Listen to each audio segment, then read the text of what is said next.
Hey man, Hello, how are we doing? I'm all right. How are you? I can't complain. I'm good to hear.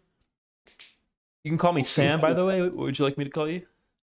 Either Spyro or Nate, anything like that. Okay, sounds good, big dog.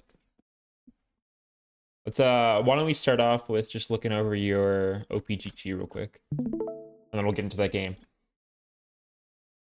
Yeah, Oh, here, let me do this. I always fuck this up. yeah, not a problem. So, the first thing I always like to kind of highlight is ultimately like when we look at your, it's just ranked for season three or split three on this one. Um, It's ultimately like how many games we've played, right? We've played about 89 or 86, which isn't terrible. I mean, it's not amazing, but it's not by could be way worse. But the big issue I see with that is then our most played champion, we only have 13 games.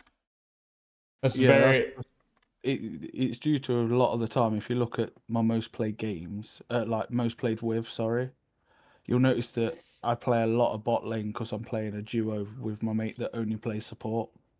So I think that is a bit of my issue. You'll probably see it, Curtis. Like most of my mhm. matches in ranked are with him. Yeah, totally. So that's that's one thing to think about too. Is if our goal is to improve and to like develop as a player in League, then I would definitely recommend maybe having an account where we only play solo queue, because playing duo queue, while it's a lot of fun, it's really not conducive to growth, because what we want to do in games is maximize our learning, and how we maximize our learning is by making our own decisions and making decisions that we can be accountable for. And what ends up happening a lot of times when we duo queue is you change how you play, especially if you're in a call with that person, because there's another person there with you, right? You're going to do things differently. You're going to compensate for them, or they're going to compensate for you in ways that are won't expose you as much as you need to be. And then also, it really shifts your focus. It really takes your focus away from the game.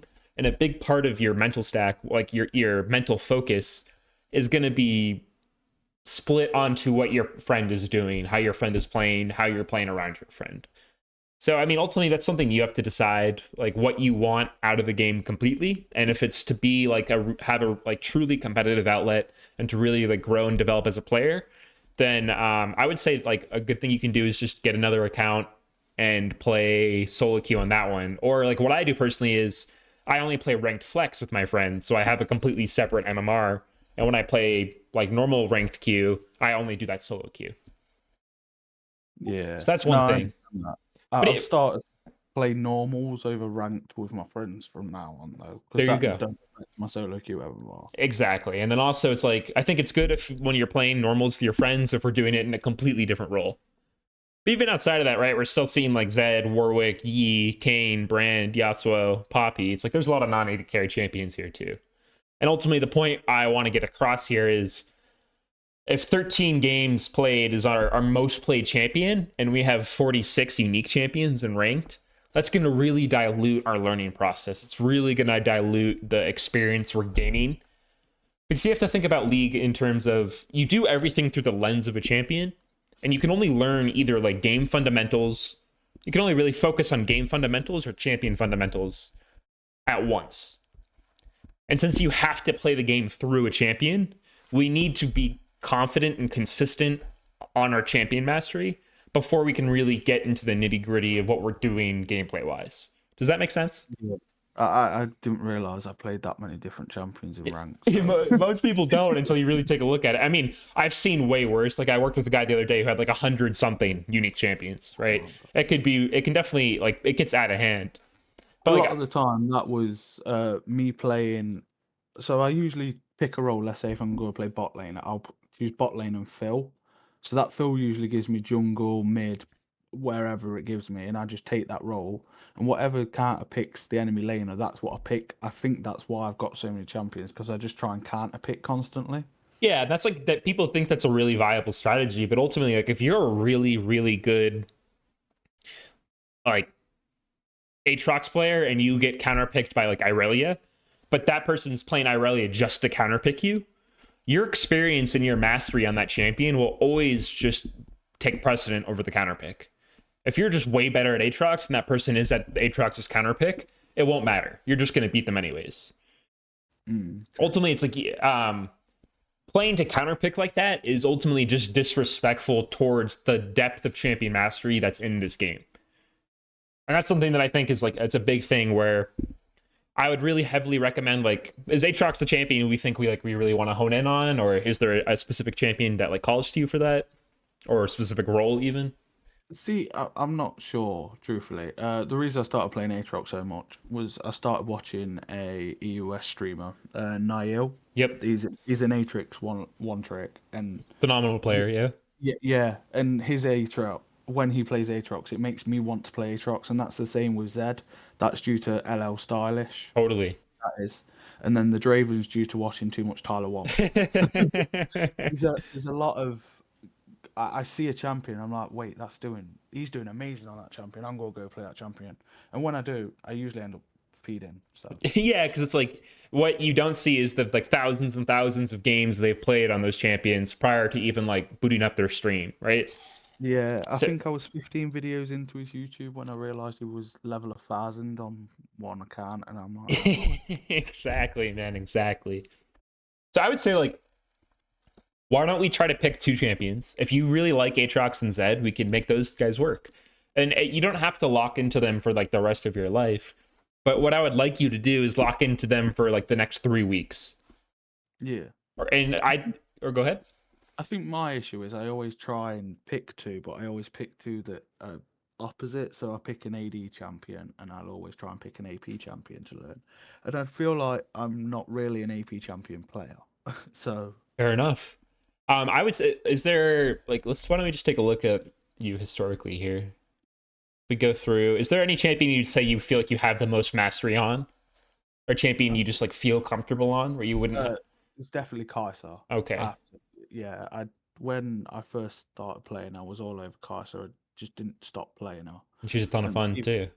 yeah, and she's stupidly overpowered. There's a big gap in the account history. That's when I took a break and didn't Yeah, play. no, totally. And I did play quite a lot of Aurelia as well. Really is very fun. She's my main champion. Yeah, there you go. You're starting to see when I used to be a support main. Mm-hmm. Let's see. Let's get in this. Do we? But like, what? I guess like, why don't we bring it back to like, what? Is there any lane in particular that really calls to you? Is there any I role in like top particular? lane. Bot lane See, or I top? like I'm top sorry. What'd you lane. say? It's top lane, Okay. really, 'cause I like the fact of it's it's an ignored lane. I see it as a Mm-hmm. lot of the jungle mid. They ignore top lane. They don't think about top laners. They're just left up there on their own. It's definitely the most isolated. It's definitely the most like fighting game esque. Like me and you are just gonna brawl here. Let's get down into the trenches, you know. Yeah, that's what So why don't we me. do this, man? Why don't for the next 3 weeks? Why don't you try to just play solo queue ranked when you play ranked? Play just by yourself. Try to minimize as much distractions so we can increase as much intensity. And then why don't we try to slam as many Aatrox games as possible? Why don't we queue top mid so we can maximize top chances? And anytime we get mid, why don't you just even play Aatrox if it's still open, or throw down like Zed or something if that's somebody you still feel like inspired by. Yeah, Zed's quite an easy champ to get used to, and it's just get used to doing the shadows and making sure your shadows are in the right place. So he seems to be all right with Yeah, you can play him pretty like he's kind of just mage-esque. He wants to scale up, get his stuff going. But so why don't like let's aim to get 2-1 Aatrox to Zed games. Prioritize top and prioritize playing Aatrox. And just try that for 3 weeks. Just try to play just these two champions when we're playing ranked, and just play by ourselves when we're playing ranked. Do you think that's something we could do? Yeah, All right, definitely. man. Super. That'd be awesome. We get that a shot. And again, you see why it's like the idea here is we want to build champion mastery. We want to get comfortable and develop like consistency on a champion. Because like in league, there think about this, right? We played 2 Caitlyn games back to back. And look at how many variables are in these 2 games, right? How many Yeah. it's like there's how many consistent champions?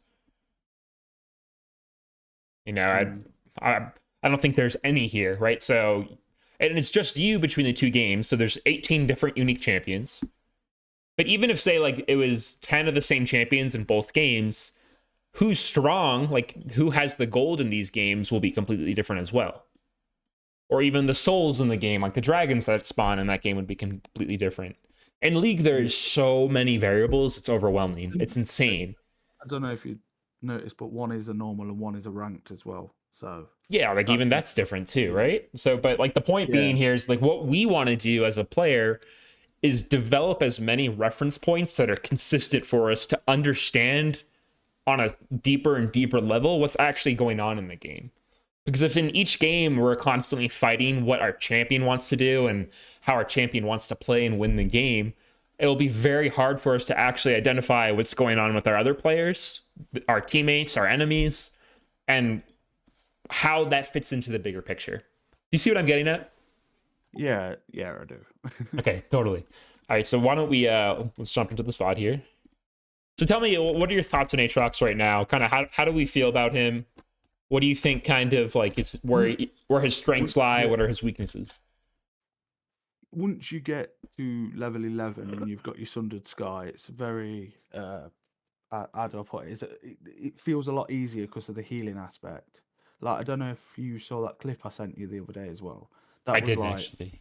phenomenal healing of Aatrox. It was insane amount of healing, and that's where he spikes as well. And it's just learning the matchup and how to like position my Q properly as well, and working off the cooldown because I always forget about the passive cooldown. Totally. Yep. So I think something you touched on is really important with Aatrox. Is he's by no means like defenseless in the early levels, but Aatrox is a champion that really scales well. He really likes getting XP and he really likes getting items. He does a lot of work with these. He gets a lot done. He's not weak in the early game, but he gets so much stronger, especially in skirmishes and team fights, as the game progresses. Because we lower our cooldown on our Q and our E. That means we get more passive procs off. We use items really well because like the sweet spot like multiplies like the efficiency of items. So ultimately, or go ahead. I can't really all in on Aatrox till level 2 as well, till I get that E leveled up for that passive healing damage. Yeah, totally. Like he spikes with all of his abilities quite nicely. Yeah, so like ultimately like the idea is we're not defenseless in the early lane. That doesn't mean we want to just sit back and do nothing. But we do just want to keep in mind that we're not playing like a Pantheon or like Riven or something that really needs to get a lot more work done early to feel stronger throughout the game. Yeah, definitely. And then I would say also what's kind of like our mindset in lane, like towards like a Mordekaiser or like, do we have any plans? Like, or actually, why don't we take a step back, think about this? When I say wave management, what does that mean to you? What does that kind of like, what make you think about? I always screw up wave management. I try and slow push and freeze waves, and I can never get it right. I know that I think it's by the second melee minion, you'll hit level 2 or something like that. Yeah, actually the first melee in soul lanes, the first melee minion on the second wave will hit you level 2. And then the second melee minion on the third wave will hit you level 3. Okay. Whatever. So with wave management, like what do you feel like the purpose of wave management is? It's to be in control of your lane so you can, if necessary, push down to the river to ward or make sure that they're stopping getting them XP or gold and Yeah, totally, right? It's to be in control of the lane, right? The wave dictates a lot of what's possible in lane. And something that's very important to understand too is that starts on level 1, it starts right away. Right? Understanding the wave that's happening, that's crashing on level 1 right here, and how we can take advantage of it and take control of it will then snowball into who's getting level 2 first. And if we hit level 2 first, we can take a nice trade because obviously we have one more ability than they do. We're also going to have, like, you don't have it up, but we'll have way more stats than they do when we level up first. Yeah, so in top lane, that's a major thing. That my stat bar up. I usually keep the Eternals up. Yeah, I mean, whatever's comfortable for you, right? I mean, the stats, like, you don't really need to be reading how much armor you have. As long as you understand that if I'm level 2 and they're level 1, I have better stats. Oh yeah, yeah, yeah, But most anyways, definitely. what I like to tell people to do here, when we can, what we want to do is on this initial crash of these two waves coming together, um, I like to be up here and just auto the melees like once or twice, like auto one once, the other one twice. And the reason we want to do that is because it's all about having that minion health advantage. So that now means that like when Mordekaiser comes up, like say we had done that already and this one's here and this one's here. When he comes up, we can focus on trading on him, knowing that we're still going to hit level 2 first because we have this minion health advantage. And I'll show you how that connects in a second here.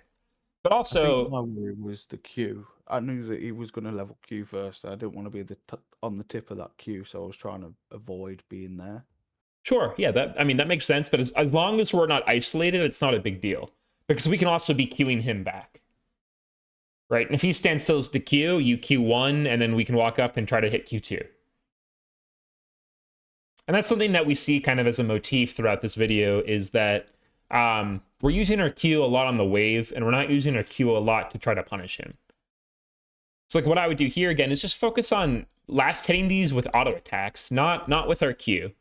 And what we want to do with our Q, especially on level 1, is be walking up into Q range to threaten him with our Q.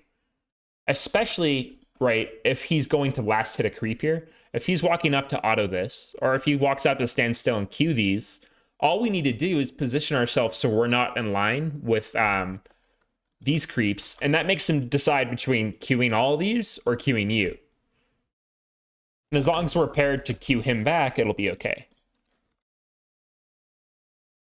But see, like, now that the first time we're interacting with the wave is when they're like at this last hittable range. Now you're in that situation as well, right? How do I queue him and the wave at the same time? Your only option there is to be standing here to hit all of them, right?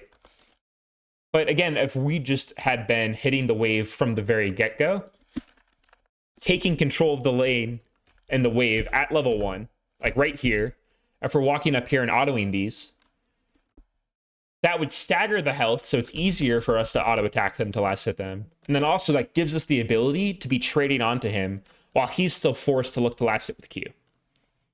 Do you see how this is all connecting? Yeah, I do. Yeah, I do. Mm-hmm. And especially like that's what you'll see high-level Aatrox players be doing is they'll be standing closer to the creeps he wants to be last hitting to be looking for Q1 opportunities. And then if I they think I need to disrespect play you, we with can a even little bit more Q2. confidence. I think that's my issue. I think I play too far back when I'm playing Aatrox, so I'm not as aggressive as I should be. Because he is quite an aggressive champion. Yeah, I would hesitate to look at things between passive or aggressive and try to look at them through the lens of more of what's correct and what's incorrect. It's like what we're missing here is just a trading opportunity, or even more than that, the opportunity to take control of the wave and therefore take control of the lane.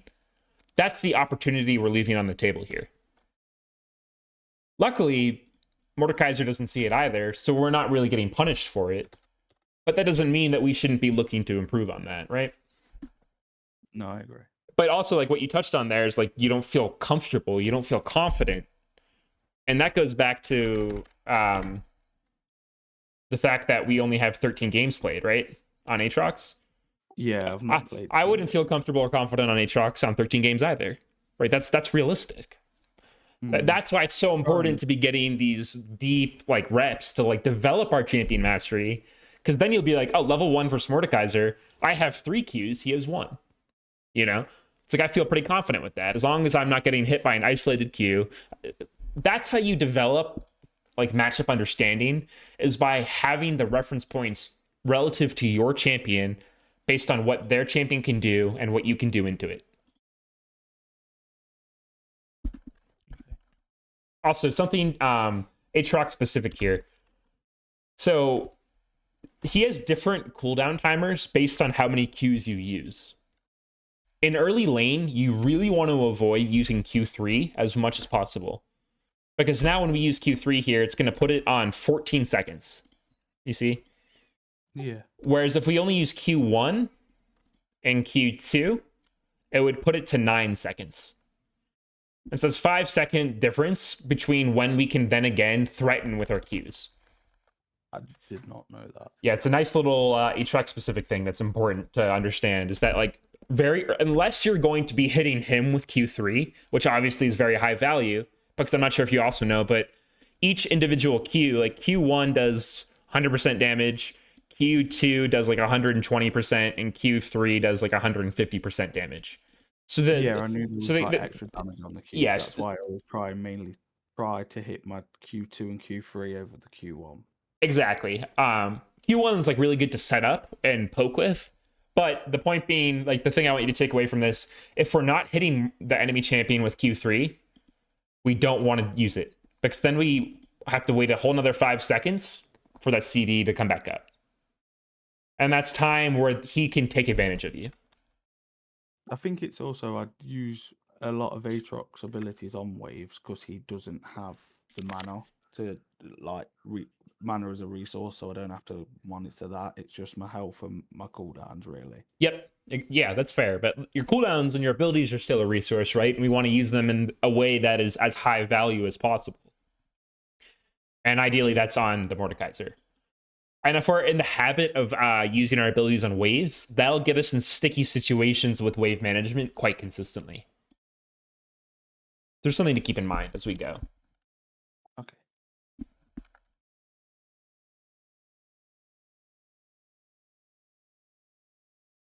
And so now also, like, now that we know, right, in this situation, that all we need for level 2 is to get one melee creep killed, this is a really important time in the lane, because if we focus on getting this creep killed as soon as possible, hit level 2, get our E, we can look to get a nice trade on the Mordekaiser while he's still level 1. This is a really consistent and common strategy that's available in top lane. It's available in all lanes, but it's really easy to get to take advantage of it in top lane specifically. And like right here, right, we actually we manage this, right? We're level 2 first, he's level 1, and so now with everything I've been saying, like, how would you want to play this situation? Usually I look to engage. Right. So I've got the level advantage, so I'm going to try and punish him, at least drop his health a little bit, if not get a flash if possible. Exactly, and you see the theory behind that, but in game we're scared and we're not really sure why, right? Yeah. I think it's a fact I don't know where the enemy jungler is as well. So it's like I'm just playing safe just in case. I don't want to be first blooded or anything. Yeah, something we'll touch back on in a minute though, but we got this ward down early. So actually we're decently safe. We'll see Trundle if he's walking through. And the only way Trundle's ganking us right now, if we're making the assumption that he's clearing bot to top, would be if he's like doing a 2-camp, like a 3-camp clear into a gank, right? Or if he does blue, Gromp, red, and then walks top. Okay. But even then, our ward would spot that out. We would have plenty of time to E out, walk out, flash if necessary. So there's really nothing here that we need to be scared of outside of the Mordekaiser. But that's already solved for us when we hit level 2 first. So ideally here, we know we're hitting level 2 off this creep. It's not like, oh shit, I just hit level 2. It's like this creep, once I kill this creep, I hit level 2. So what you want to do is kill this creep, then walk up, like kill this creep, Q1, then walk up EQ2, auto attack back up. Or if you get a Q3, beautiful trade. But you see the logic and the theory all behind this, right? Yeah, I do. Super.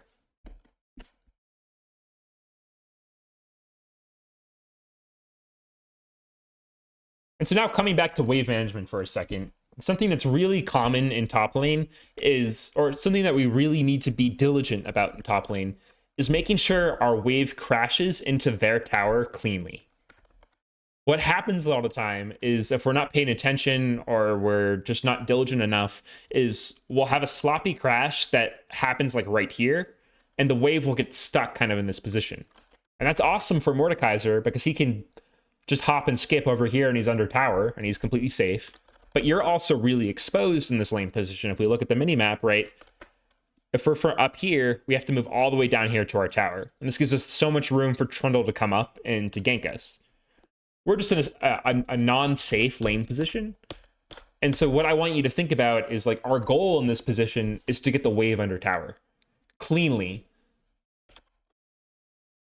Because if we crash, like, do you understand that if you crash a wave under tower, it will always come back out to you? Yeah. Okay, so it's like so that's called the bounce. It's always going to bounce back out to you. And so that's something you can always play for. So we'll watch from here. But what I'm trying to say here now is that our goal in this position is to kill this wave 3 as quickly as possible, so this wave will crash under tower. Because we know we're on something of a timer if Trundle's clearing up. Because eventually, do you know when the Scuttle Crab spawns? Not the exact timing, no. 3:30. So most junglers, if they full clear in one direction, are going to be at the Scuttle around 3:30. So if we're really out of position around 3:30, they can have the option of skipping the Scuttle to just walk top and kill us. Okay. So when we're pushed like this and we're in this kind of unfavorable lane position here, we need to be understanding, okay, Trundle will be top soon. I need to get this wave pushed in so I can be safe again. Because then you can leave with the knowledge that the bounce back is going to happen. So your wave will always be fine. Does that make sense? Yeah. You see how here we're just kind of floundering. We're kind of just we're not really sure what to be doing. And we're kind of scared of the Mordekaiser. And it's just like, if we had just been hitting the wave the whole time, if we're hitting Q2 and Q3 on the casters, and we're focused on getting the wave pushed in, that's what our goal should be here, ultimately. Because then you can do what we were talking about earlier, where we could either use our tempo, the tempo of like the waves under tower. Mordekaiser has to stay in lane to catch our wave. But that gives us time to either walk into their jungle, get wards, or just to base and walk back to lane.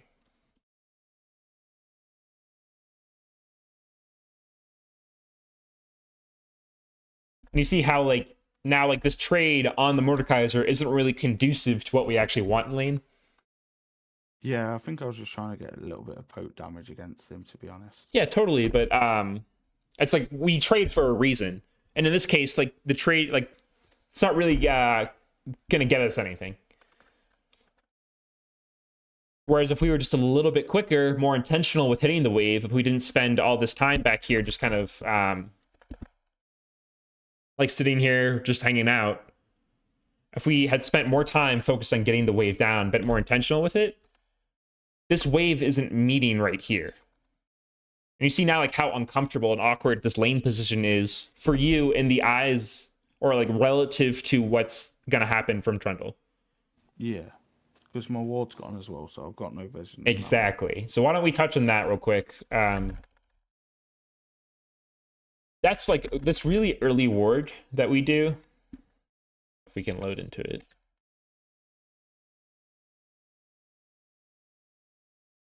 What is your intention kind of with this ward? Why are we thinking about this? It was just trying to get some vision just in case they would go in to a top side, but from like Krug's area. So if we want a really early ward like this, there's two main options. It's either to ward our jungle. We can either ward here, like options where they're coming into our jungle early. We want to be warding on our jungle, or we're warding deep into theirs to give us knowledge of what Trundle is doing. Right, so if we put a ward on the red and we see nobody's on it, then we know he's starting blue coming top. Okay. If we put a ward early and we see Trundle's on it, we know he's starting red, clearing down. But this ward here actually doesn't really... It's useless, basically. It's not entirely useless, but it's mostly useless, right? All it really does is keep us safe from a cheesy 3-camp gank top. Okay. But even then, like if our ward was here, not only do we have knowledge of where he's going, that would also still keep us safe from that same gank. Okay. So, and what I said earlier too about how if Trundle is full clearing towards top and he's going to hit our Scuttle, we just want to wait for that ward to go a little bit later. Ideally around like 220, 230, and that will last until about 4 minutes because the ward's a minute and a half. And that will keep us safe. That'll not only give our jungler knowledge of if Trundle is like pathing through here to get to Scuttle, but that'll keep us safe when he's done with his full clear. And that's actually exactly what we see in this situation, is that we never got a clean crash. We never, so we're always kind of stuck in lane here.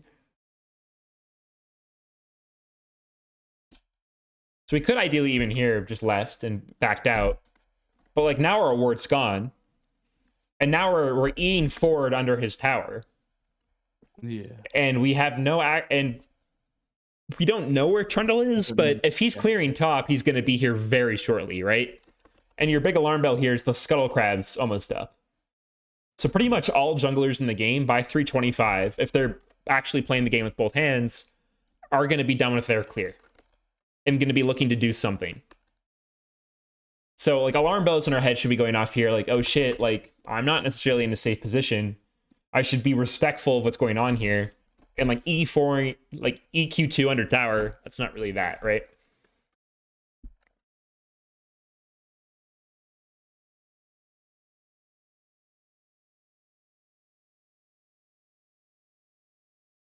And even small, to bring it, to go back down into like small micro stuff here, when we see something like this, a low health creep, and we see Mordekaiser walking up to it, it's like, what do we assume he's going to do?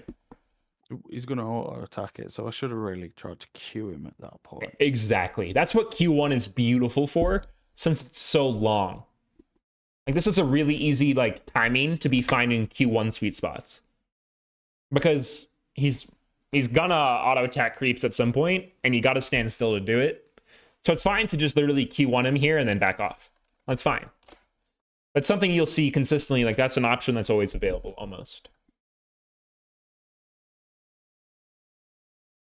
I think wave management is a big issue for me. Yeah, it's a massive fundamental, and it's core to top lane, right? Understanding what you want with the wave and how to get it are very, very important. And the main thing to think about is like, okay, how am I dealing damage to the wave? Because that's going to be pushing it. Are they dealing damage to the wave? Because that's going to be pushing it, right? So if in this situation, we had the presence of mind to be like, Trundle's going to be top here soon, because I'm assuming he's clearing top, like towards top side, right? If we're playing with that assumption, which is a pretty safe one to have, because we haven't seen him anywhere else, then you can say, okay, I'm just going to slow push this wave. I'm just going to look to last hit the creeps when they're in range. So doing stuff like this where we're auto attacking a creep that won't actually kill it, right? Or we had queued the wave at some point because you see 3 creeps are lower HP. All this stuff does is push the wave. What we want in this situation is the wave to come towards us so we can be safer. So here's a situation where you might actually concede lane control, allow Mordekaiser to come up and hit the wave so that it pushes towards you. So we're safer, right? It's like you identified earlier that wave management is all about lane control and getting what you want done and the most efficient and safe way possible. But that's why, like, queuing the wave a lot and AoEing it or auto-attacking the creeps just to auto-attack them when they're not actually in, like, kill range. It's like, this is all stuff that will get in the way of you actually properly managing waves. You got to be intentional with our damage on creeps. And here's something that I'm like, did we see a Kali moving up here?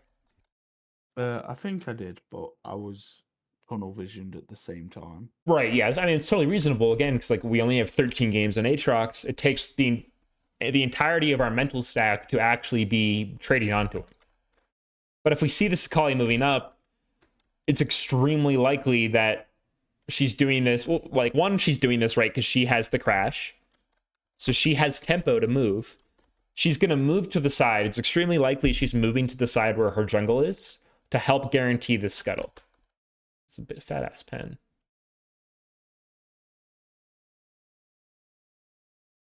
Like, do you see how that makes sense with what Akali's doing here? Like, how it kind of screams to us. Trundle's probably topside.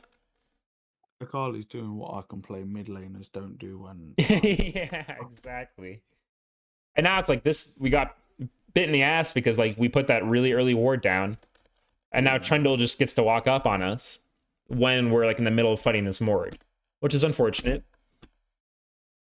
It's like, I do think we might be able to just E flash out, but You know, it just is what it is. At this point, the real mistake is we weren't jungle tracking at all, so we had no clue of where Trundle was.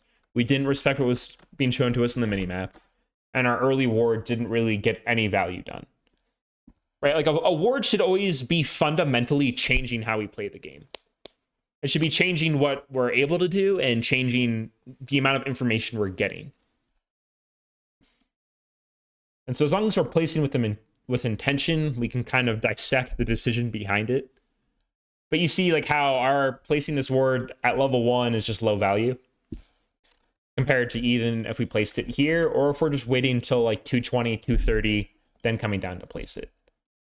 Or conversely, if we had played to get a clean crash in and then reset, that would have made things much easier. Yeah, let me do one thing real quick.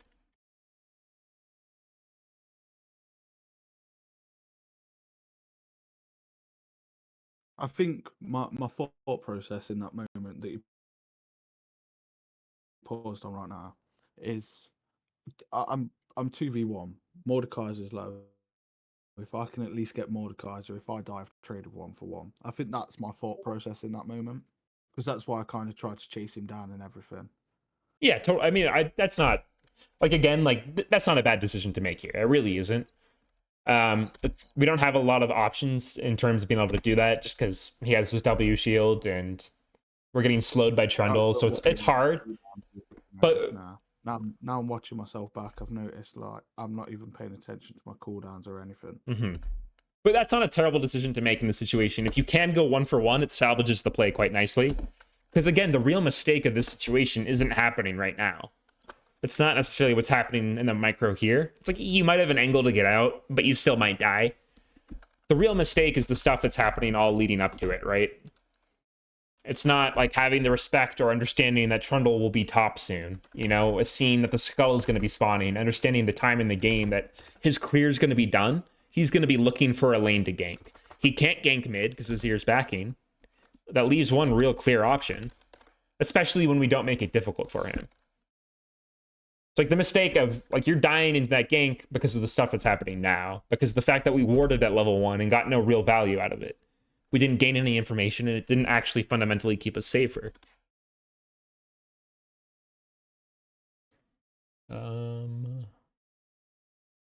Let's see.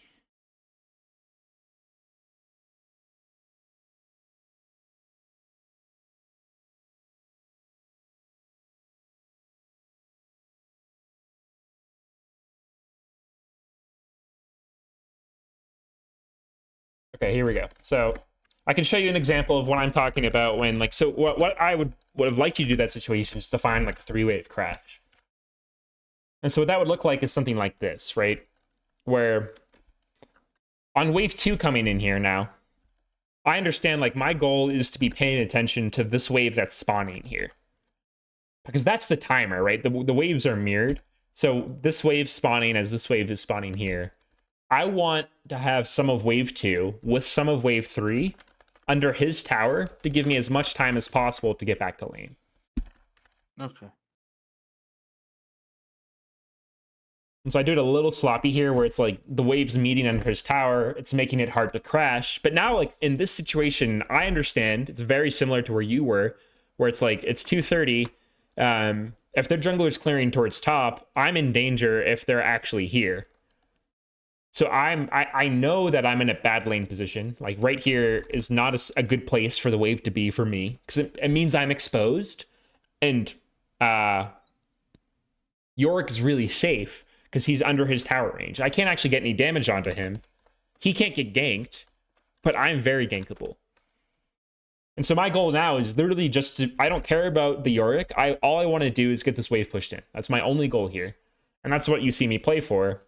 I'm going to do this if he's going to let me, but even that I think isn't like super efficient, right? Where I just want to get this wave in. And as soon as I get this wave in, I understand, okay, now I have tempo advantage because he has to catch this whole wave. He has to stay here, stay in lane with low resources, under tower, because he has to get this XP. He can't just leave it. That'll ruin his game. That means I have time on the map to go and get things done. That could be something like moving into their jungle to go mess with their jungler. As you might see Darius's or Camille's do this. That could be something like walking mid to go mess with Mbessa.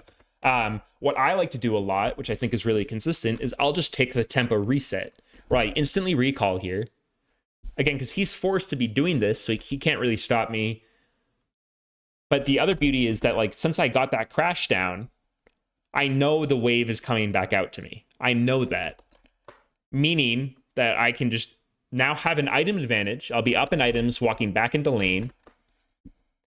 And I don't have to TP back here because this lane has to, like, by the time, like, this lane has to push through the entire lane here. And I know that my reinforcing wave's right here, that it'll meet right here. So now I'm walking back into lane on a Yorick who has lower HP. He's at like 70% HP. I'm up an item, and I have full HP. All I got to do to get to level 4 is kill a couple creeps. And like, you see how now I'm in a beautiful situation.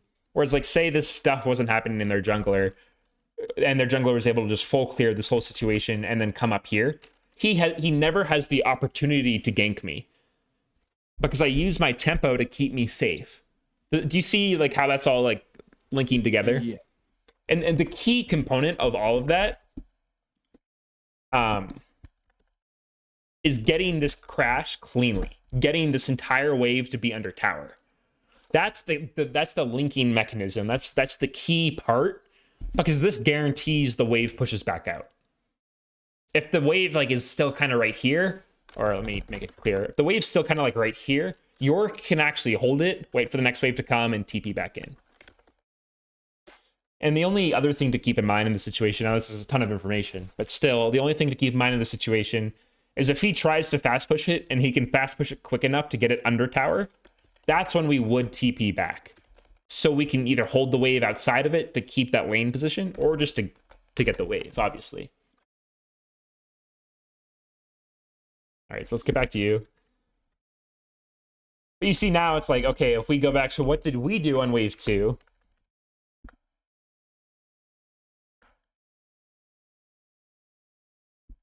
And we just watch it from here. It's like, you know, we're not really paying attention to the wave. We do a ton of damage and we AoE the wave down. And we're in a similar situation where the wave's kind of a little awkward where it meets, but it's actually better than it was in my game. But now in this situation, do you see with new perspective, if we focused on getting this crash, how that opens up options for you? Yeah, I do. So that's kind of like what our goal would be in this situation, is to finalize this 3-wave crash by linking it under tower, getting a clean crash under tower. And then that means we could reset, spend gold. We could walk down bot, fuck with the Kali. We could go and, if we just had a ward up, go and put wards down here. That opens up your options, but that's only possible if we're getting this crash down. And we just spend a lot of time just kind of jacking off instead of getting anything done. And there's no real intention behind it. We're hitting the wave here, but now we're trying to trade. So that's the main thing, is like the first 4 waves need to be played with so much intention towards what you want to get done with them. And then you'll be able to start seeing the ramifications of your wave management. You'll start to see what options we have. But you see now it's like we don't get this crash. The wave's still stuck here. And ultimately we're in a dangerous position. That kind of comes back down to us being in lane and in a time that's dangerous. And that's why we're dying here. It's not anything to do with the micro. Do you see that connection as well? Yeah, I do. All right.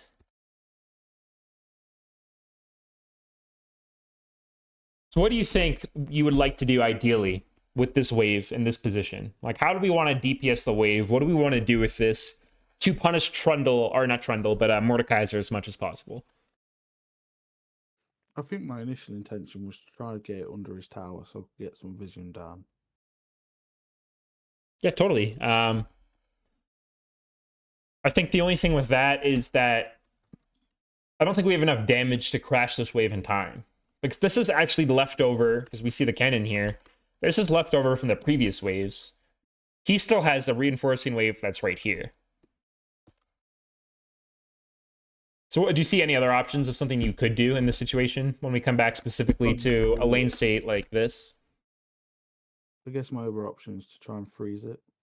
Yeah, I think that's more ideal. We freeze it or even just slow push it. Because what's going to happen here if we don't try to rush down killing this wave is his creeps are going to be killing your creeps.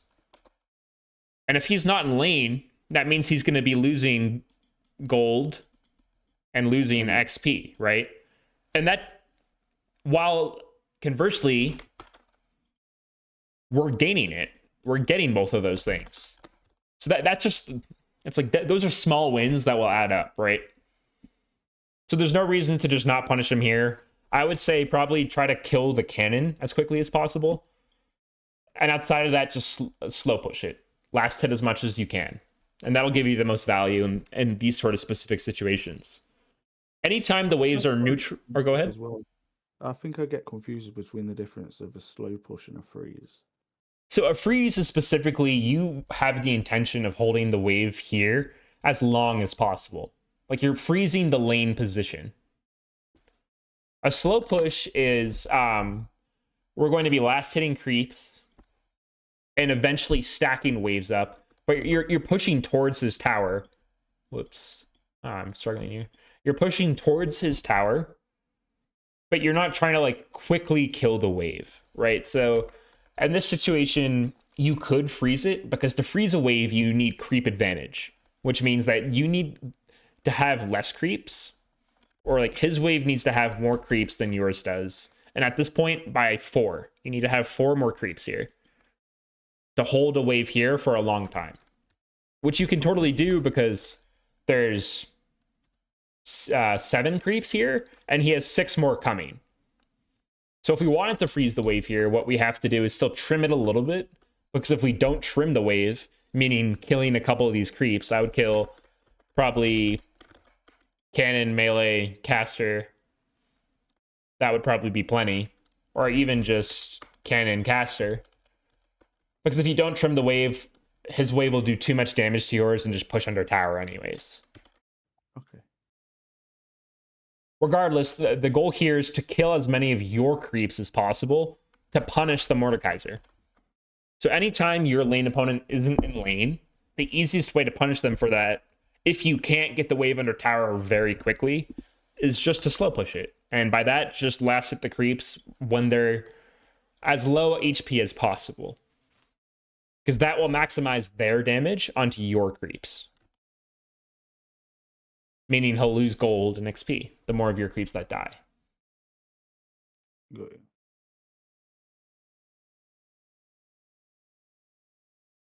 Which, like, we more or less get done here, right? Like, we see how many of his, like, he loses a whole wave for this, right?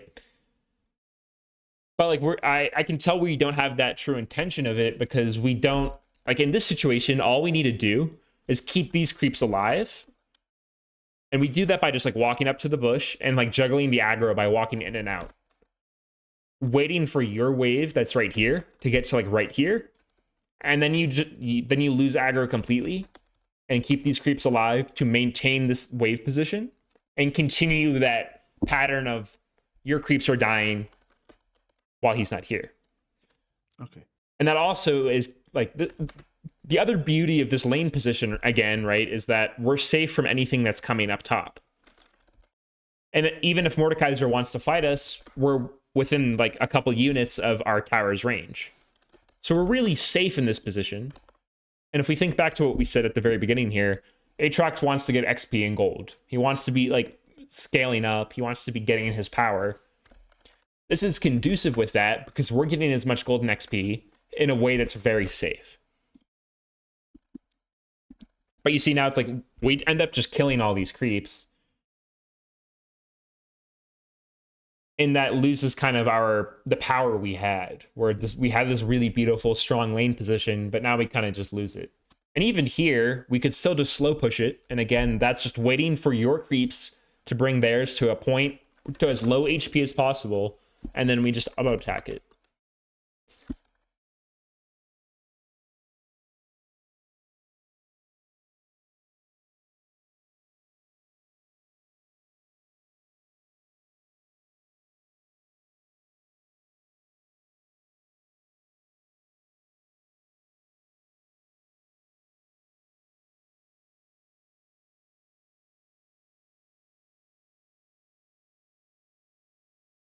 So this is an interesting Mordekaiser interaction, right? When he pulls you, it changes your Q hitbox.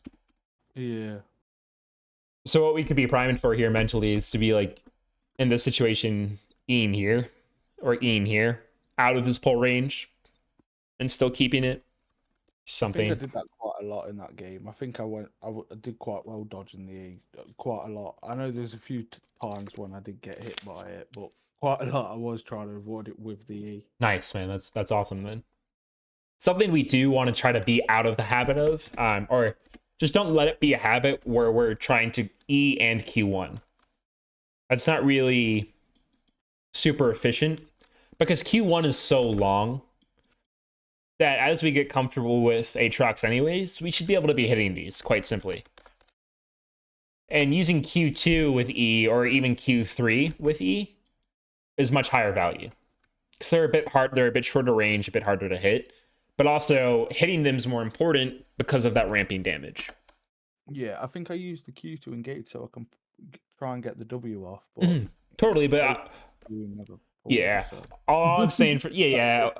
Right, so like we'll go over a couple basic like Aatrox combos that will help enable that. But what we want to be doing is just like looking for our movements, like walking around, looking for times like if we're on like over here, we have Q1 angles that can actually set up our W, right? But if we're like positioned with the creeps in between us, W will never really connect with that Q. Okay.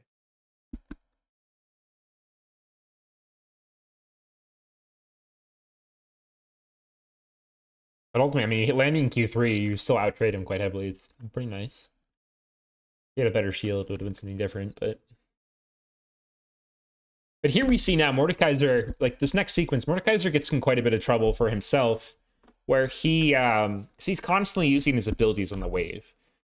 And if he lets this same thought process as me, because we're both low elo, we're both thinking we ain't got mana, we'll just use our abilities. yeah, exactly. Or it just feels good to press Q sometimes and hit a bunch of creeps. Like, you know, that's why it's hard. Like, you have to be disciplined with it, understand the ramifications of like we could be way higher value for because if he slow pushed, or if not even slow pushed, but if he looks just to last hit here, eventually this wave will come out to him.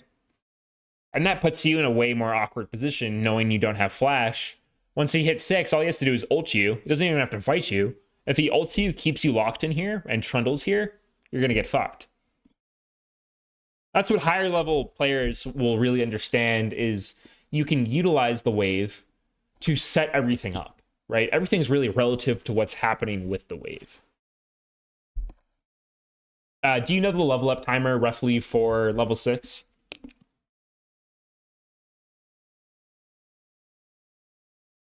Is it around the 5-minute mark? Yep, so it's the... If you haven't missed a lot of XP, it's the 5:30 cannon wave most of the time. Sometimes a little earlier. But this is a good rule of thumb, is the 5:30 cannon wave will be hitting us level 6. So again, like we were talking about earlier with our level up timers, if we're doing that with intention and understand like, okay, I'm close to level 6 here, it's the 5:30 cannon wave, let me check, pretty close to level 6 here, I only need a couple creeps. And if we remember the fight that we took earlier, it's like, we know Mordekaiser flashed away from us. Yeah, we flashed too, but what we know is now that Mordekaiser in this situation doesn't have flash.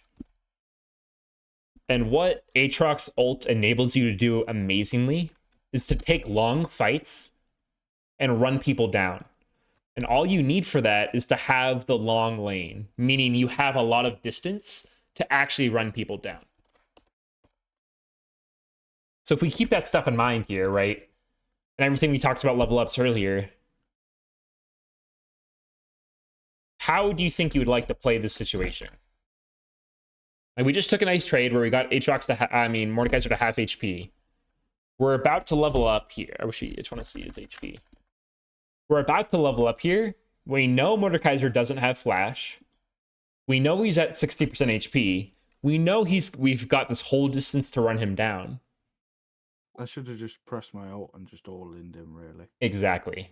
Exactly. Because your ult is an amazing combat steroid. It increases your healing, your self-healing. It gives you like 25 attack damage. And attack damage, yeah, it's insane. It gives you like 15% movement speed, right? It gives you such good combat power. So that, combined with the fact you have more stats than him, combined with the fact that he's on 70% HP, combined with the fact that we know he doesn't have any real escape options. We also see Trundle. We also have Vision down. Like, everything here is screaming at you to go and kill this guy.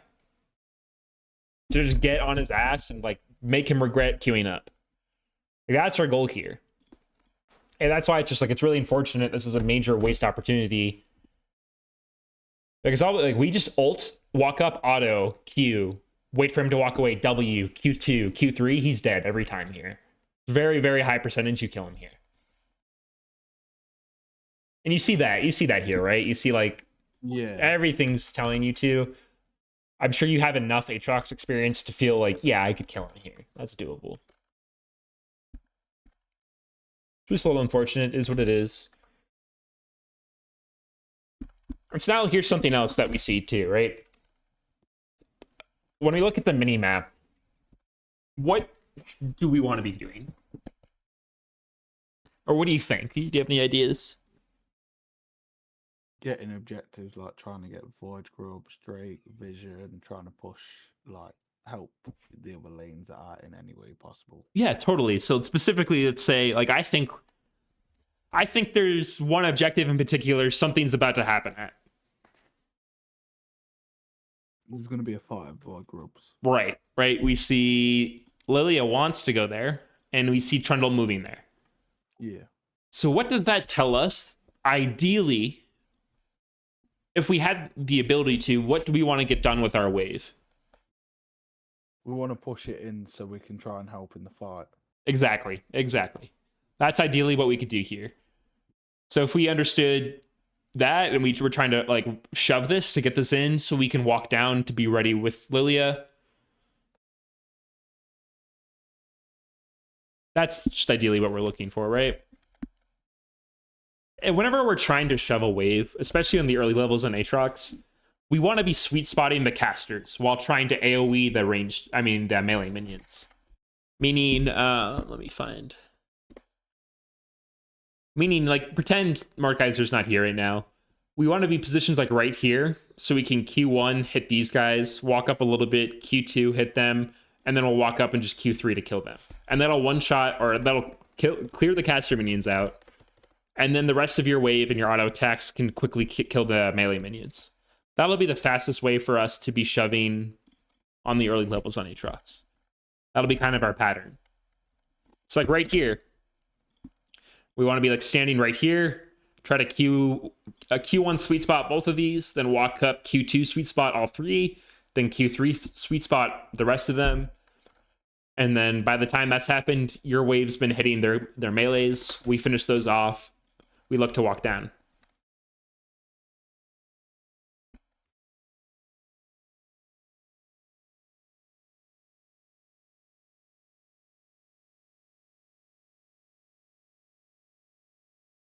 This was just an accident, right?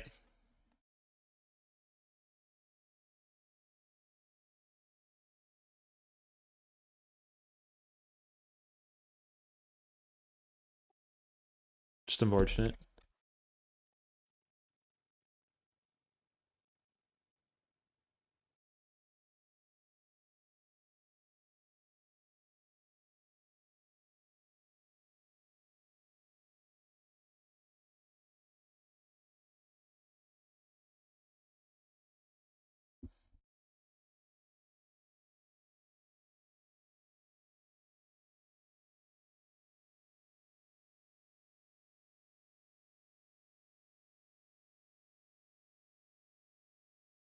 Here, it's a similar situation, right? We see Void Grubs round 2 spawning. What we would like to do ideally is shove this in so we can be in position to help her hit them, kill them, and also so we're there for any response from their team.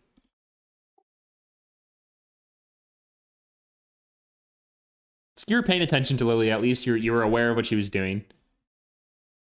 Nice, you guys clash.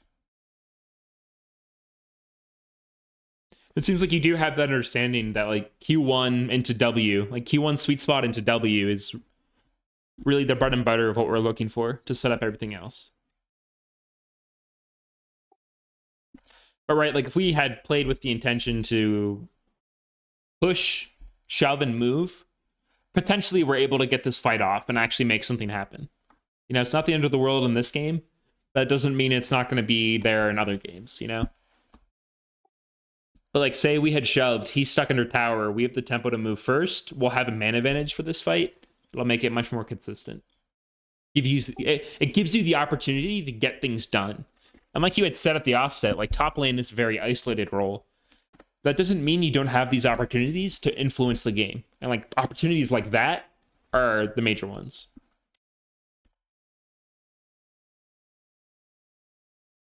I do tend to win my lane quite a lot against Mordekaiser. I think this game was just and low elo fiasco. It spiraled out of control.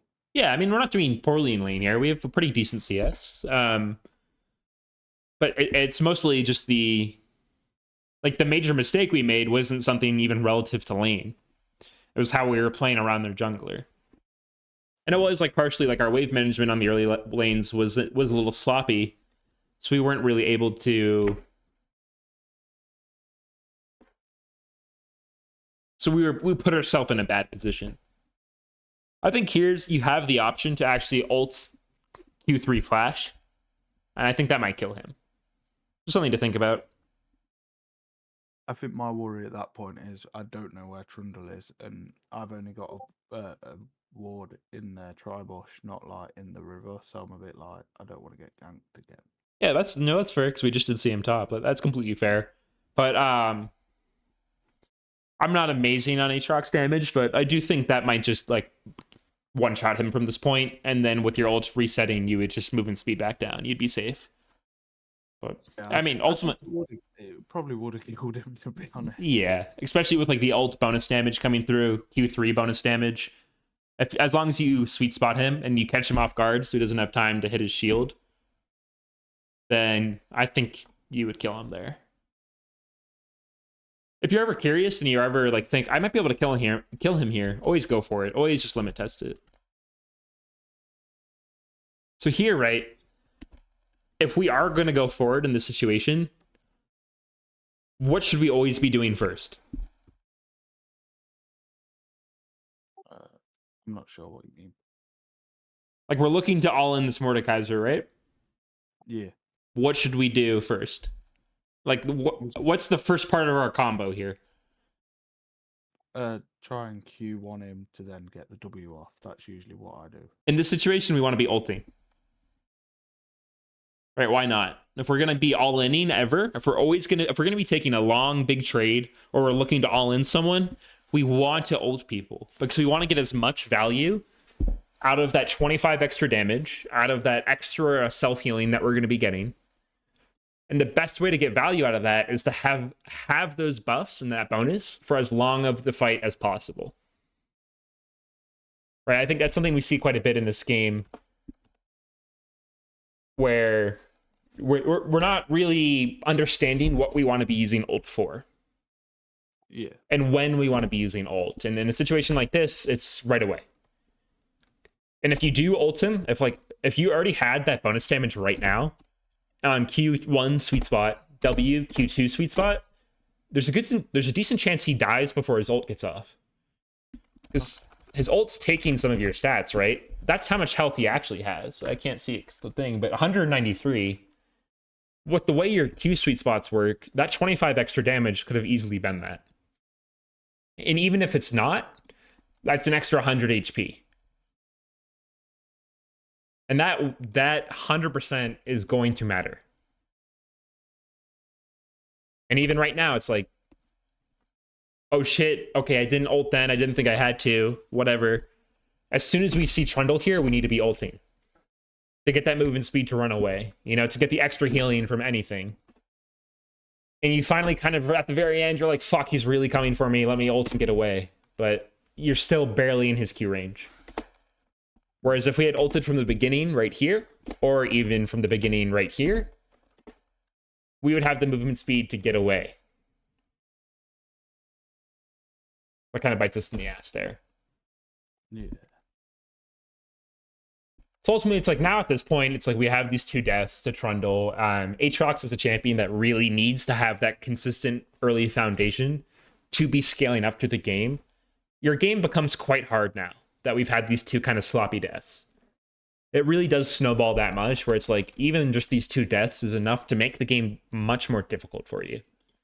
Obviously, you can still win. Obviously, it doesn't mean give up, I died twice, but understand that this early game kind of...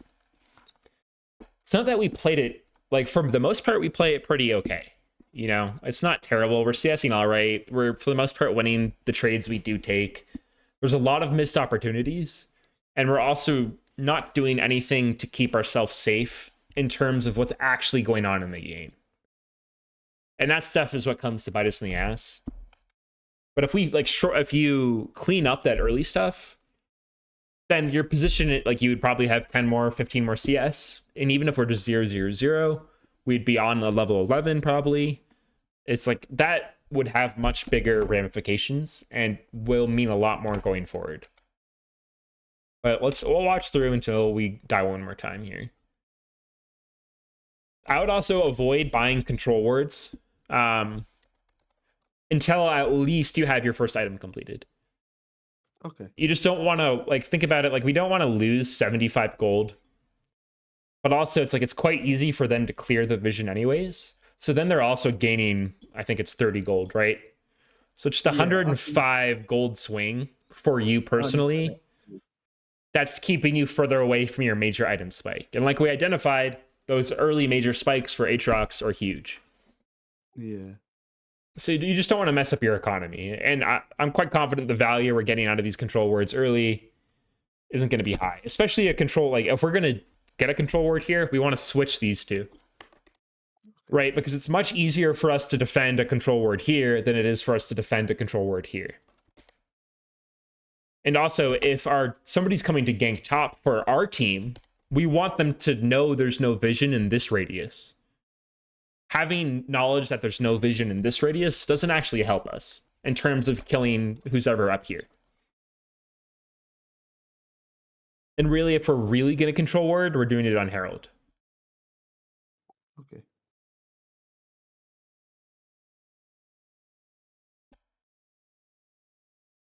I have seen a lot of videos on TikTok of, I think it's LCS or whatever his name is. LS? Yeah. He says that a lot of the low elo issues is they buy control wards because they don't place them anywhere valuable. Exactly. And they give away gold and XP. That's so I tragic. think I It's just actually... got so used to buying control wards from playing support that I just, not even thinking, like second nature, just buy them instantly. Totally, yeah. And even, like, he's even quite vocal about, he thinks in pro play, support shouldn't be buying control words prior to their first item. So he thinks early control words in general are not super high value. I think he goes a bit extreme with it sometimes, but for the most part, I think it makes a ton of sense, right? We're not, because, like, obviously this is point in case. This is a very low value control word. As soon as they're done killing you here, one of them's just going to eat it. It's been out on the map for like 40 seconds, and you just lost 100 gold for it. True. So, I agree completely. This is actually so sad we don't land our sweet spot here, and he lives. Yeah. It's actually so tragic. And we missed our Q3 sweet spot. So if we kill him there, then our ult resets. That's just tough. I honestly thought I beat Trundle there with a 2-level advantage, but then I was like, he is an item up. Let's watch this again and tell me if there's anything you think you could do differently. I would have ulted straight away. Right, exactly. Right, because we're not only are we chasing somebody down. We're near enough full health, and he's near enough just over half. Yeah, but if you're like, I'm going to all in him, it's literally that's as simple as it is. I'm looking to all in him here. I'm looking to kill him. I'm looking to fight him to the death. Hit your ult. Because you want to get as many attacks in with that 25 extra damage. You want to get as many attacks in with that extra lifesteal. It's just that will cascade through. So it's very important we just hit this ult early.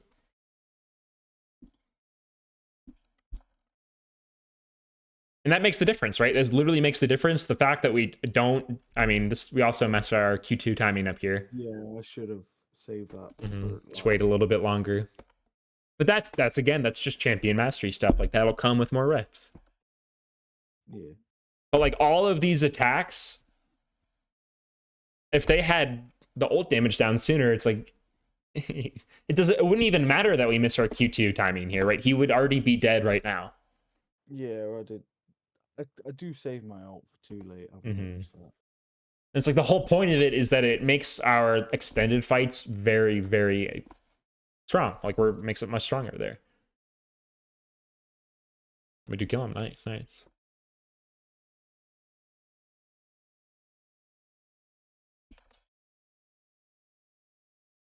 And so here I think it's like we have 30% HP. We have about 900 gold. I think unless we're trying to literally dive him right now, like off this wave that's crashing, we should just be resetting right away. I think my idea there is try and hit the Q to get the W proc to get the Q2 to kill him. Totally. It's not a bad idea if we're looking for it, but we just don't even look for it, right? He slaughters the wave before I even have a chance to react. Yeah, but if we're really looking for this, we're standing here and walking up with it. Right, that's not a bad idea. Like I would maybe play for the dive here, but we're just scared of him from the offset. We're not actually putting ourselves in a position to capitalize on that. Yeah, Also, I did kind of waste my Q there. Yeah, we waste our Q, we waste our E. And even then, it's just 1 second, 4 seconds. But if we're standing in parallel to these creeps, either here or here, and then looking to do it, it's much more viable. But you're not giving yourself the opportunity because we're kind of hesitating on it. And we're sitting way far back, and we're giving him the opportunity to get this stuff done. If we were standing parallel here or here, he won't walk up and eat this. He's going to be scared of you. But the way we're positioned and postured here, we don't even give ourselves the chance to do it. And even now, still, it's like we could still just reset here. Because this is, you can see this, there's 7 creeps here, right? That means it's a cannon wave. It's fine to just reset on a cannon wave because obviously the cannon takes more tower shots. It takes reduced damage from tower shots, but also the cannon being there means there's more HP in the wave. It takes it longer for him to clear it. If he spends a lot of time here clearing it, Lilia can come kill him. But also that all just gives us time to reset, come back out to lane, spend our gold, get HP back. The fact that we're sitting on 30% HP in lane means we have no real ability to adapt to anything. If Trundle like blast cones over onto Lilia right now, we can't help her. True. Right? So we don't have any ability to actually do anything on the map. It's just like think about like if you're like pit stops in F1 or something, right? You need fuel to get shit done. If we have no fuel, we're not going to be able to do anything. Right? We have to take clean resets, and we have to, like, really the opportunity is, okay, you know what? We got that kill earlier. As soon as you kill this wave, I would like you to just like walk into one of these bushes and press B. Because you have up until when this wave coming, which is right here, crashes into your tower. That's what we stand to lose here is this wave. Okay.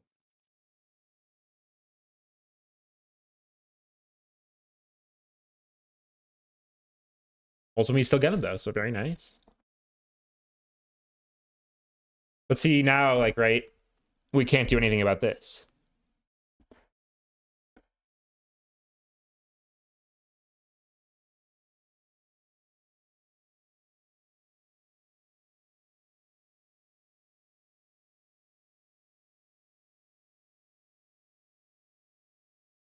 Ultimately, Lilia kills the Akali, kills the Herald, so it's not the end of the world by any means. But you see how this kind of, like, not being intentional here will get you in trouble. Yeah, I was trying to let Jungle know that I was keeping an eye on them. I just couldn't do it because I was 9 HP. Yeah, totally, but we can't do anything because we're 9 HP because we never reset. But ultimately, a little nitpick, like, you see the point.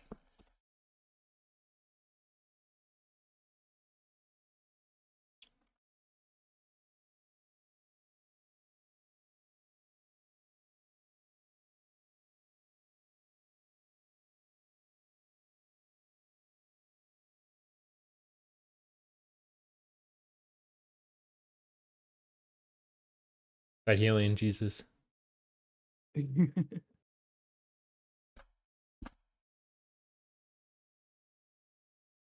My idea of walking back when he ulted me was like, I'm not going to be in tower range.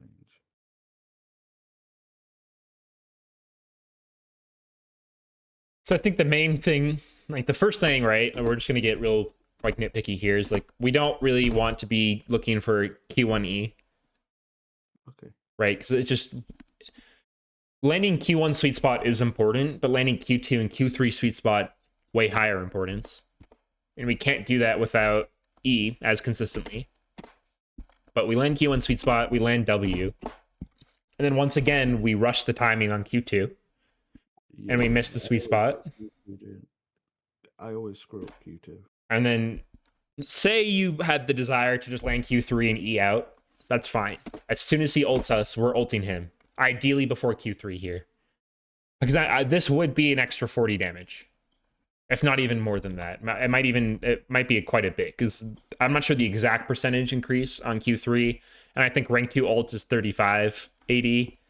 So it's very meaningful. Like, this is a consistent thing that will, like, you need to be ulting early. Ult early, ult often. That's fine. Just go for it. This is just, like, missing this Q1 sweet spot on your Q2. It just is what it is. It's just tough. We missed the Q2 sweet spot as well. Luckily, Trundle is a very nice guy. Gives us this beautiful Q3. And we heal so much. But then it's just tough because, you know, we're ultimately just... We took a tower shot and we're getting ulted deep in the lane. And Trundle's here to punish us on it. Yeah, he turned up as I went in. It was like really bad timing. Like, if we look at the map, where else can he even go, right? Yeah, he has to be up here, but Azir's pushed in. Your bot lane's pushed in. There's one lane that's pushed up. Okay. Yeah, right? Sure. We should be... It's no guarantee Trundle's here, but we shouldn't be shocked that he shows up to this. Since we're playing so aggressive and we're eating forward, we're pushing into his, like, we're way past his part of the lane.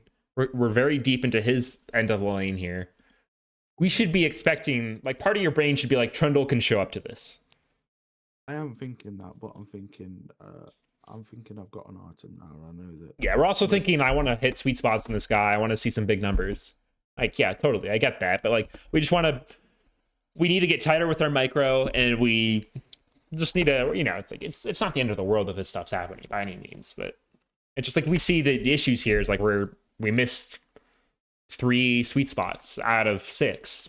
You know, that's not really great, right? We're waiting to ult on half of them. Like, you'll see higher level Aatroxes just ult at this point, even just to land Q2 and Q3 and get a shit ton of damage down. You know, yeah. it's just I'm not ulting at the right time. Yeah, it's low value, right? Then also it's like save more than I should be using. I should be using it as an engage more than a savior. Exactly, right? At the beginning of fights, we're using it to enable our ability to fight and to fight well. Also, a major issue here is, okay, in this situation, all Mordekaiser wants to do is land his Q on you, right? Get a shit ton of isolated damage down. In your mind, you need to be thinking Mordekaiser Q, Mordekaiser Q, Mordekaiser Q. We need to be prepared to, come on now, to be getting ready to E into either direction, to dodge it. That's the main thing that'll keep you alive in this situation. Right? We don't, again, like, we're using E to land a Q1 sweet spot. It's not going to make a difference. Using E to dodge this Mordekaiser Q that does 319 damage to us, that would make a major difference in this 1v1. Okay.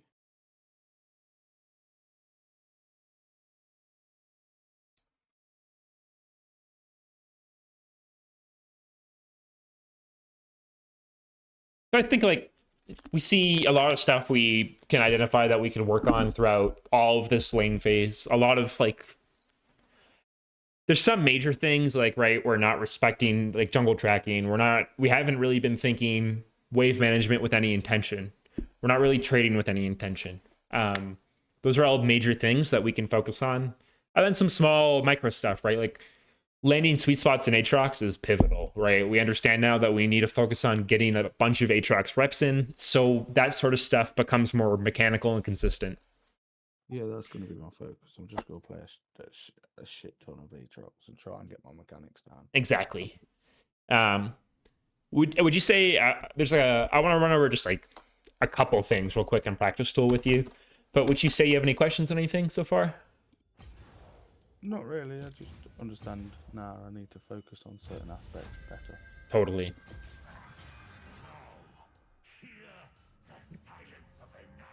So what would you say like how many games on average are you playing a week? It all depends really, because I am a father, so I have a kid. So it depends what time he goes to bed, if I manage to get time to play or not. Totally. Makes a lot of sense. And a lot of the time, I have got friends asking me to play with them, so that's also. Yeah, that's something to just think about on your end, right? That just depends ultimately like what you want out of the game.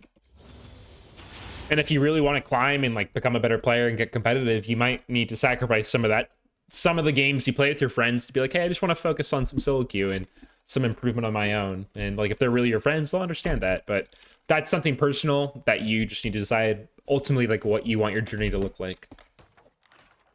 But so a couple things I want to show you, or before that, ideally, if we can get 3 high intensity games in per day, that's ideal. That's amazing. That's awesome. Obviously, like league's going nowhere and it's not a major thing. Like it's no big deal if we're not playing league games. Like it's nothing to stress about. And even if we're just getting 1 high intensity solo queue game in a day, that's better than nothing. But what I would really like for you to do that will help speed up the process of getting comfortable in Aatrox is before we play a session of games, just go into practice tool for like 3-5 minutes and just work through some of his combos, work through like getting comfortable landing your sweet spots. Just so this isn't something we have to be thinking about in game, right? Working through some of his combos, working through like, okay, what's my Q1E sweet spot range? What's my Q1E flash sweet spot range? Or a Q2E flash, you know? Like that's something like that will like definitely pay dividends down the line if this stuff is already, you don't have to think about it in game. And then like you were already identified earlier, where it's like ideally we're hitting Q1 into W because that's going to set it up really nicely. It makes it easy for us to land the skill shot. But the most basic combo for Aatrox that like is something you can just practice and get down is we're going to do Q1 into W, Q2 E forward, auto attack Q3. And so the main key factors in this is that Q1 into W lands like sets up the W nicely, but then hitting that Q2 sweet spot once the chains are already on them will guarantee the pullback. Will guarantee they can't get out and that you can land your Q3. Yeah, I think I QW and then try and use the Q2 to knock them up to make the chain pull to hit the Q3 sweet spot. Exactly, that's the idea. But the thing that I think you're getting in trouble with is like if we're using E to land Q1W, then it's much harder to land the Q2 because they're moving away or they're moving to sides. Like you want to make sure we have E for Q2 to guarantee that chain pull. And then also it's very consistent when we're doing this that we're getting this auto attack in before the pull, because that just helps us like utilize the time before the pull to land our Q3. Okay. So again, Q1, W, Q2, E, auto, Q3. Something I would definitely just practice, get some reps in on that in practice tool. And also, I just want to show you this real quick. So I'm going to do that exact combo here. 945 damage compared to...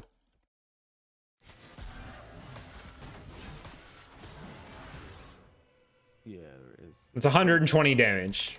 And I have no items, right? And that's just level 6. And that makes a difference, right? I have 1161 damage. I mean HP. So it's like that's the difference between killing them or not. Yeah, most definitely. And that's just with using only one auto attack and my full ability rotation once, right? You can ult and get more auto attacks out. You can ult and get more abilities out, that number will always just further eclipse this one by far. So just stuff to think about, my friend. Yeah, most definitely. Well, man, if you don't have any other questions, I think that's a great spot to start with, and Yeah. like I gave you plenty to think about. I'm gonna use it and try and play a few games as well. So Awesome. Definitely, I'm definitely open. If you have any more questions, feel free to hit me up. If you just, yeah, I did tell my friend about you as well and send you. yeah, I appreciate that. Definitely, I'll definitely get in contact with him as well. I would say again, let's try to focus on let's get as many games as we can commit to for the next 3 weeks. If you get that down and we're feeling pretty good, I'm more than happy to get another session in with you. You just, I'm here to help you, so just let me know whatever I can do for you. Yeah, most definitely. All right, big dog. Have a good rest of your night, man. And you, dude. Thank you very Appreciate much. that. Yeah, of course.